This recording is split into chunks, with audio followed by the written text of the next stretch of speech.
Okay. Well, your voice is going to be in there anyway. Yeah. Then you can put it in anything you want. Right.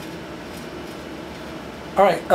The reason why I'm doing this and part of the stuff we're doing this is because when you speak, you're triggering a lot of different stuff that I know of different cultures, different tribes that make this such a unique story.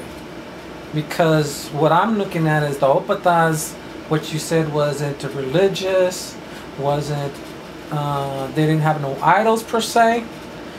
And for that reason why, to me, it makes it a very ancient people that didn't have no aspect of any other culture that you can see. Like in the Hopis, they have certain ideas that, you know, that you would probably say idolize it, but it's not what I'm going to say from that. But other tribes in the northern, and even the Aztecs and even the Mayan stuff. But this makes this tribe so unique that they don't have the same culture as per other cultures. So what I have seen and what I've studied, for that reason, I want to put that in there. That makes the Opatas very, very unique as a tribe. Okay. And now tell us how this triggers the interest on other people's, when they hear your stories. Well, I think that the history of a people, if you read it, it always evokes ideas in your own mind. For example, if I read somebody's history, and let's say they're French and they're giving the history of their family or their history, even though I've never been to France, and even though I'm not French descent, it still interests me. It interests me to see how people lived in the past, how they evolved their ideas, what their lifestyles were, and their customs were.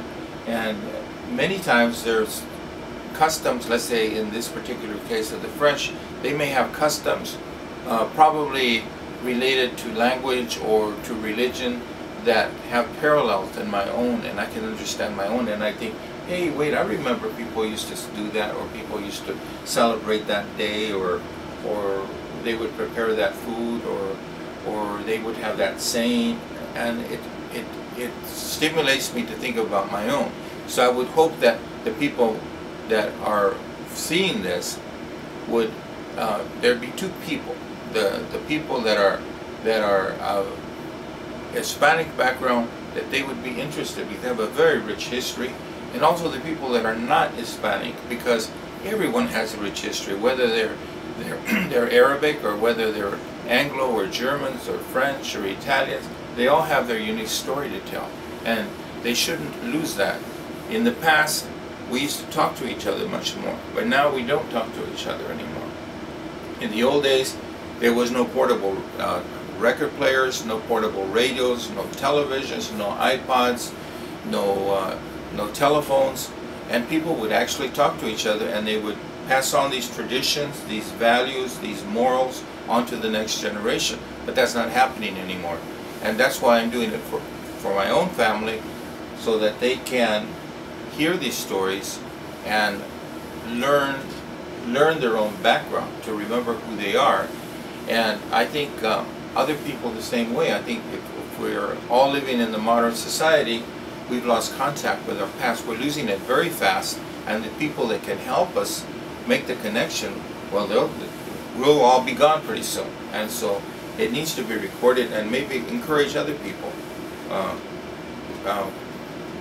Vietnamese. I have a nephew who's half Vietnamese. He should be interested in his culture and his background, not because it's better than any other one, but just so that he knows where he's coming from and where he's going.